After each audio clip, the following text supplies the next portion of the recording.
Saudaraku yang dikasihi Tuhan, kita akan masuk kepada Jumat Agung, Jumat yang besar, yang mulia. Mengapa? Ada sebuah kisah yang luar biasa, sebuah kejadian yang hebat, yang dahsyat, menggetarkan seluruh dunia, terjadi pada hari Jumat itu lebih daripada 2000 tahun yang lalu, dan di mana seluruh bumi mengalami gempa bumi ketika itu. Dan itu menunjukkan peristiwa itu sangat luar biasa. Apa itu? Penyaliban Yesus Kristus. Saya ingin mengajak saudara belajar beberapa catatan sebelum penyaliban. Dan kali ini saya mengajak saudara untuk menilik pelajaran dari Taman Getsemani. Saatnya mempraktekkan yang kita khotbahkan. Saatnya mempraktekkan firman Tuhan. Saudaraku, di Taman Getsemani Yesus ditangkap. Dan kita sudah tahu, Yudas Iskariot adalah aktor utamanya. Di Taman Getsemani, Yesus memberikan banyak pelajaran kehidupan kepada kita.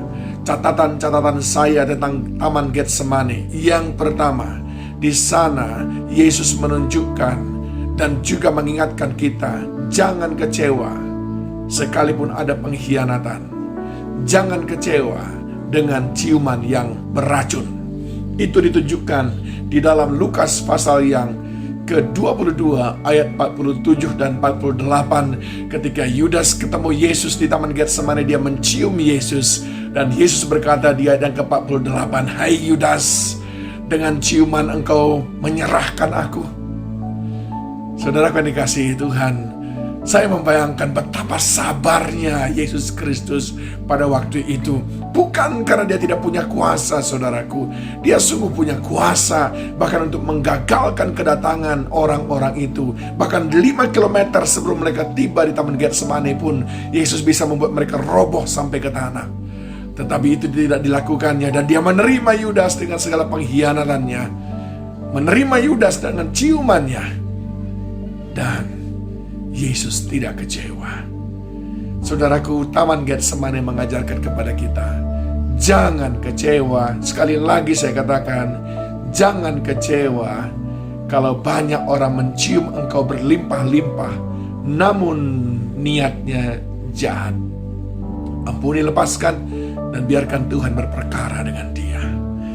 Dan hal itu juga ditulis tentunya di dalam Yohanes pasal yang ke-18. Di sini ditulis judulnya Yesus ditangkap. Dan Yudas ayat 2 yang mengkhianati Yesus lalu tahu juga tempat itu. Tentu saja karena Yesus sering berkunjung ke sana. Dan di sini diceritakan Yudas adalah aktornya. Nah, saudara dikasih Tuhan, pelajaran yang kedua yang kita dapatkan dari Taman Getsemani adalah jangan pernah takut menjalankan misi Allah.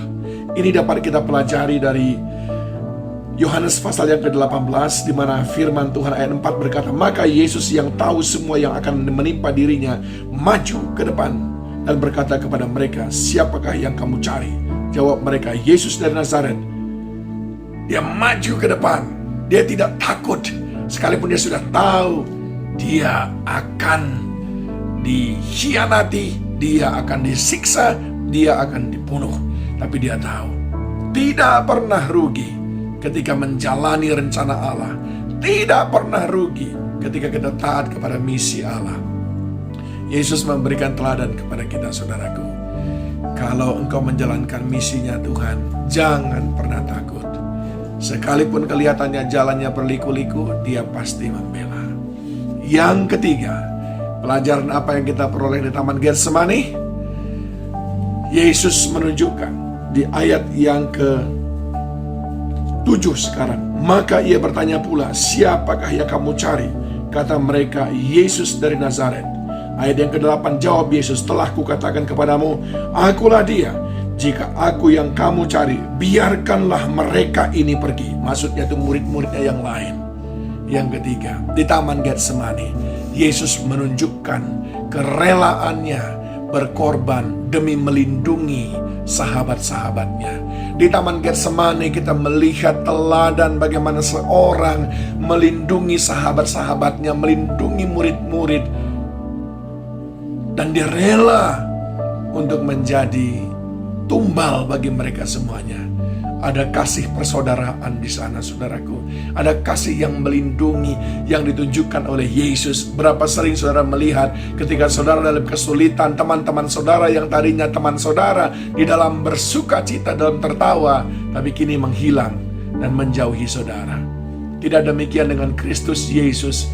Di pagi yang buta itu dia berkata kepada mereka, sang tentara yang mau menangkap mereka semuanya, Yesus bilang, aku orangnya, aku yang kamu cari, mereka jangan kamu sentuh.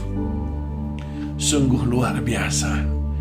Sering sekali pada masa-masa genting seperti itu yang kita lihat justru orang ingin mengorbankan orang lain. Orang jarang sekali mau menjadi korban, tapi yang banyak adalah mencari korban atau mengorbankan orang lain.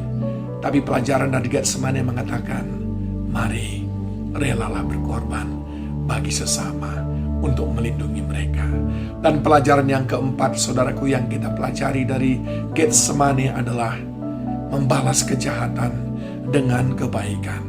Ini bisa kita lihat dalam Lukas pasal yang ke-22 ayat yang ke-51 dan juga dicatat di dalam Yohanes pasal 18. Di situ diceritakan bagaimana salah seorang daripada tentara itu dipotong telinganya oleh Simon. Ayat yang ke-10. Lalu Simon Petrus yang membawa pedang menghunus pedang itu dan meletakkannya kepada hamba imam besar dan memutuskan telinga kanannya. Namun nama hamba itu Malkus. Ketika Yesus melihat perbuatan Simon, Yesus marah dan Yesus berkata, jangan Simon, jangan lakukan itu. Lalu dalam Lukas 22 ayat 51 dijelaskan, tetapi Yesus berkata, sudahlah itu. Lalu ia menjamah telinga orang itu dan menyembuhkannya. Wow, this is amazing. Ini praktek daripada apa yang dia firmankan, apa yang dia khotbahkan, apa yang dia ajarkan di atas bukit. Jangan membalas kejahatan dengan kejahatan, tapi kalahkan kejahatan dengan kebaikan. Di Taman Getsemani dia memerintahkan kita untuk belajar dari dia, melakukan hal yang sama. 4 pelajaran yang saya petik dari Taman Getsemani yang bisa saya sampaikan kepada saudara saat ini. Yang pertama adalah tidak kecewa sekalipun engkau dikhianati. Tidak kecewa sekalipun ada ciuman yang beracun yang diberikan kepadamu dengan segala kepura-puraan dan topeng. Yang kedua, jangan takut menjalankan misi Allah. Kalau hidupmu ada di jalan Tuhan, jangan takut, Dia pasti pelihara. Yang ketiga, rela menjadi korban demi melindungi sesama. Dan yang keempat, jangan membalas kejahatan dengan kejahatan, tapi membalas kejahatan dengan kebaikan. Mari kita terus menikmati berkat-berkat daripada Jumat Agung. Kiranya Tuhan, Sang Halik itu, terus mengubahkan dan membentuk kita semakin hari semakin serupa dengan Dia. Tuhan Yesus menolong kita semuanya.